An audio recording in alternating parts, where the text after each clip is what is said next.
sua hora! Apita o árbitro! O que parecia impossível! Bom, eu tava vendo que o pessoal do TikTok, YouTube e da internet em geral não queriam que nem o Flamengo nem o Palmeiras fossem campeões da Libertadores, justo pra não ter nenhum tetra no Brasil, como se os deuses do futebol fizessem cair um meteoro no meio do estádio enquanto estivesse rolando o jogo. É bem específico, né? E daí eu fiquei aqui pensando, e se os deuses do futebol realmente existissem? O que eles poderiam fazer e desfazer pro entretenimento do público? Bom, eu organizei 5 casos aqui pra gente tentar analisar, que se acontecessem, iriam quebrar o futebol. Vou começar com um caso mais recente, naquela memorável semifinal da Champions de 24 e 25, entre Inter e Barcelona. Aquele 4x3 em que a Inter faz 2x0, o Barcelona vira, depois a Inter vira de novo.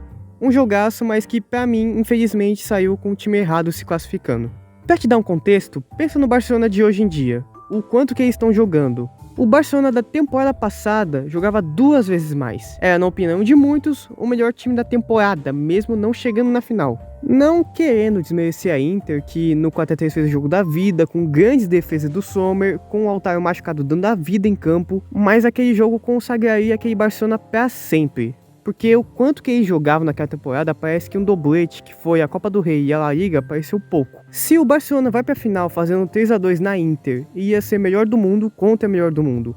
Rafinha, que ia ter classificado o Barcelona, e o Dembélé do lado do PSG. Por mais que a Inter merecesse a classificação, provavelmente o Barcelona não levaria 5 gols na final. E talvez poderia ter o Rafinha se consagrando como o melhor do mundo se ganhar essa final. Agora um caso que pode mexer um pouco com alguns brasileiros é a final de 23-24, onde o Borussia se classifica em cima do PSG e no outro lado da chave a gente tem Real Madrid e Bayern. Um jogo em que o Bayern ganhava até os últimos minutos, até que ele entra. Joselu, que faz 2 gols e classifica o Real para a final. Mas e se fosse diferente?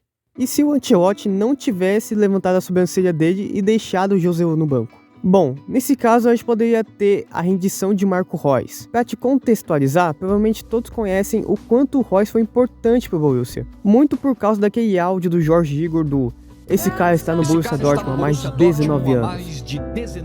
É um cara que nunca conquistou grandes títulos com o Borussia, tem muitas amarguras como um vice na Champions, um vice na Bundesliga nos últimos minutos, de não ter ido para a Copa no seu auge por conta de uma lesão. E com o Bayern indo para a final, ia ser refeita a final de 2013, aquela mesma que o Reus perde para o Bayern e é vice-campeão. Por mais que eu gostaria que o Vini ganhasse também, e ganhou, a gente sabe que não deu muito certo mesmo assim. Agora, esse caso, o público agradeceria muito se tivesse acontecido, principalmente os palmeirenses. Seria o Boca Juniors não chegar na final de 2023 da Libertadores, pelo simples motivo de que era um time que jogava um futebol feio, ultrapassado e que dependia de pênaltis para passar de fase. E foi assim contra o Nacional nas oitavas, contra o Racing nas quartas e também contra o Palmeiras nas semis. O Boca naquela Libertadores não ganhou um único jogo no mata-mata inteiro. Foram 6 empates e a derrota na final pro Fluminense. E para provar que era um time muito ultrapassado, eles sequer foram para a Libertadores no ano seguinte. Eles conseguiram passar pelo Palmeiras, aquele Palmeiras da virada de chave do Brasileirão, daquela virada em cima do Botafogo, jogando um futebol que machuca os olhos de ver. Talvez agora o clubismo pegue um pouco, mas foi sacanagem a Croácia ter passado pelo Brasil nas quartas da Copa. Literalmente a Argentina, no lado oposto da chave, sofreu para passar pela Holanda e o Brasil, teoricamente, pegaria um time mais fácil para jogar. Um time envelhecido, que era amplamente inferior ao Brasil. O contexto seria: Brasil passa pela Croácia e pega a Argentina nas semis, sendo essa a 5ª vez em que essas seleções se encontram em Copa do Mundo, dessa vez valendo vaga para a final contra a poderosa França, onde talvez o Brasil poderia ter chance de vencer e ser campeão e finalmente se consagrar como hexa.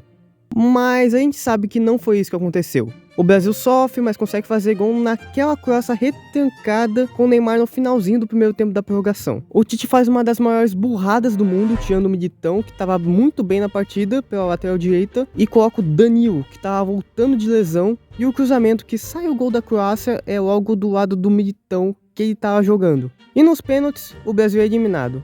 Um dia muito triste pro pessoal que estava torcendo pro Brasil, mas o pior foi a Croácia chegar contra a Argentina na semifinal e tomar apenas 3-0 fora o Bayern.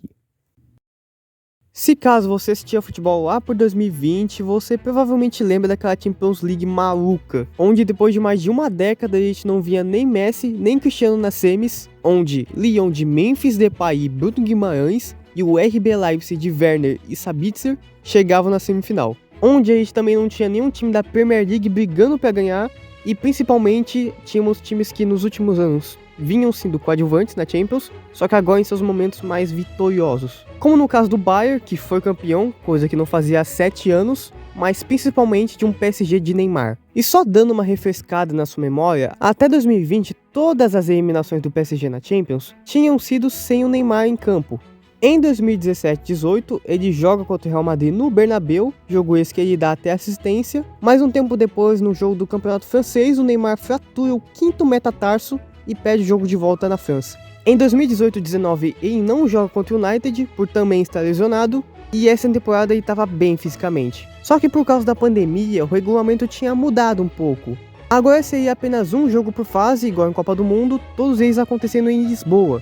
O Neymar tem participação em gol em todas as fases do mata-mata, estava jogando bem, com o Brasil inteiro torcendo por aquele PSG, até que chegou a final, onde o Mbappé perde o gol na cara, o Neuer cata muito e com a lei do ex o Bayern se consagrava campeão.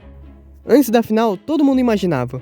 Neymar faz gol na final e PSG é campeão, com o Neymar não apenas virando o ídolo de um time que literalmente odiava ele, como também poderia se consagrar finalmente com a bola de ouro.